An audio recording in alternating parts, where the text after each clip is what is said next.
రాష్ట్రంలో ఏడాది పాటు బీఆర్ఎస్ పార్టీ రజతోత్సవ సంబరాలు జరపాలని పార్టీ అధినేత కేసీఆర్ నిర్ణయించారు.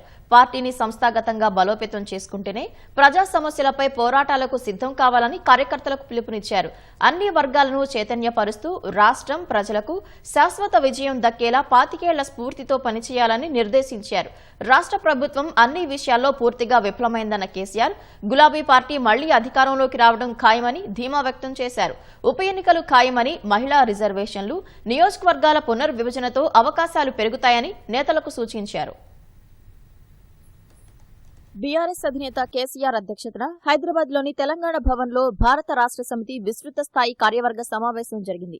పార్టీ 24 వసంతాలు పూర్తి చేసుకుని రజతోత్సవాలకు సిద్ధమైన వేళ చేపట్టాల్సిన కార్యక్రమాలు, అనుసరించాల్సిన కార్యాచరణపై నేతలకు గులాబీ అధినేత దిశానిర్దేశం చేశారు. తెలంగాణ చరిత్ర ప్రసవించిన బిడ్డ బీఆర్ఎస్ అని అభివర్ణించిన ఆయన రాష్ట్రాన్ని సాధించిన ప్రజల పార్టీ అని పేర్కొన్నారు.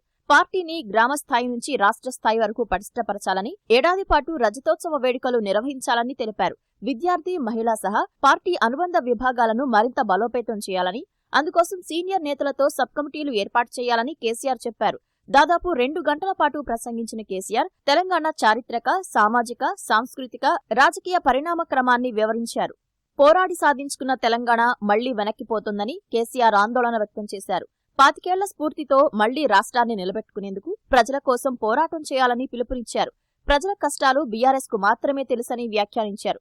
ఒక్కసారి ఓటమికే కొట్టుకుపోయే పార్టీ బీఆర్ఎస్ కాదన్నారు. ఎన్నో ఒడిదుడుకులను ఎదుర్కొని రాష్ట్రాన్ని సాధించి అద్భుతంగా తీర్చిదిద్దిన పార్టీ బీఆర్ఎస్ అని, అందుకే 100% మళ్లీ అధికారంలోకి వస్తుందని ధీమా వ్యక్తం చేశారు. ఏడాది పొడవునా నిర్వహించనున్న రజతోత్సవ కార్యక్రమాల కోసం సబ్ కమిటీలు ఏర్పాటు చేయాలన్న గులాబీ అధినేత పార్టీని సంస్థాగతంగా బలోపేతం చేయడంపై దృష్టి సారిస్తామని పేర్కొన్నారు.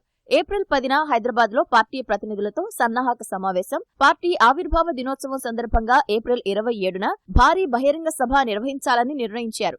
ఏప్రిల్ 10 నుంచి 27 వరకు సభ్యత్వ నమోదు, ఆ తర్వాత సంస్థాగత కమిటీల ఏర్పాటు, అక్టోబర్, నవంబర్లో పార్టీ అధ్యక్ష ఎన్నిక ఉంటుందని వివరించారు. రజతోత్సవాల్లో భాగంగా పార్టీ ప్రస్థానం, ఉద్యమ పోరాటం, 10 ఏళ్ల పాలనా విజయాలపై డాక్యుమెంటరీలు, రచనలు చేయాలని కేసీఆర్ తెలిపారు.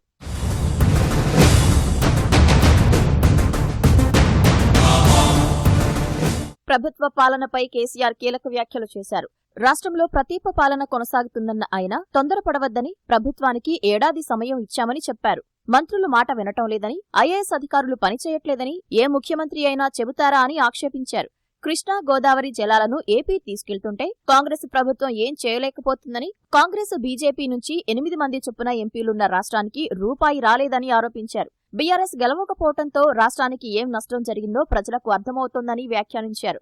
బీఆర్ఎస్ హయాంలో ప్రభుత్వ ఆదాయం పెరిగితే ఇప్పుడు తగ్గుతోందన్నారు. రాష్ట్రంలో అన్ని వర్గాల వారు రోడ్డున పడ్డారని కేసీఆర్ పేర్కొన్నారు. అధికారులను అడిగేవారు, వారికి చెప్పేవారు లేని పరిస్థితి నెలకొందని, ఇదే అధికారులతో తమ పాలనలో అద్భుతాలు చేసినట్లు గుర్తు చేశారు. ప్రజలకు నచ్చి కాంగ్రెస్ అధికారంలోకి రాలేదని, అధికారంలోకి వచ్చినా ఆ పార్టీకి అచ్చి రాలేదని అనిపిస్తుందని సమావేశంలో వ్యాఖ్యానించినట్లు తెలిసింది. రాష్ట్రంలో కాంగ్రెస్ ప్రభుత్వం విఫలమైందని, ప్రజల్లో గ్రాఫ్ పడిపోతుందని, ఇక లేవలేదని కేసీఆర్ అన్నారు. ఎమ్మెల్యేలు పార్టీ మారిన 10 నియోజకవర్గాల్లో ఉప ఎన్నికలు ఖాయమన్న ఆయన మహిళా రిజర్వేషన్లు వస్తాయి, పునర్విభజన జరుగుతుందని పేర్కొన్నారు.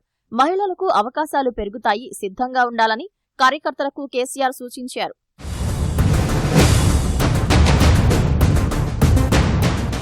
సమావేశంలో సుదీర్ఘంగా ప్రసంగించిన కేసీఆర్ ఆ తర్వాత నేతల నుంచి అభిప్రాయాలు సేకరించారు. శిక్షణా శిబిరాలు నిర్వహించాలని, 10 ఏళ్లలో చేసిన మంచి పనులను ప్రజలకు వివరించాలన్నారు.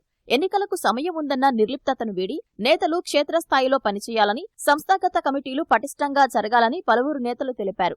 నేతలు, కార్యకర్తలను తరచూ కలవాలని కొందరు కేసీఆర్కు సూచించారు. ఇక నుంచి నియోజకవర్గాల వారీగా నేతలు, కార్యకర్తలతో సమావేశమవుతానని కేసీఆర్ తెలిపారు. వారం రోజుల్లో ముఖ్య నేతలైన 30-40 మందితో సమావేశమై కార్యాచరణ, కమిటీలపై చర్చించనున్నట్లు పేర్కొన్నారు.